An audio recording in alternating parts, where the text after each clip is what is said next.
படம் கலரில் பிறந்தியே எப்படி மகசூல் பண்ணத்தானா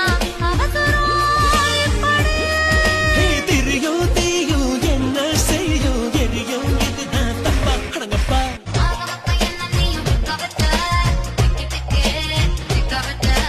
வானத்துல ரெக்க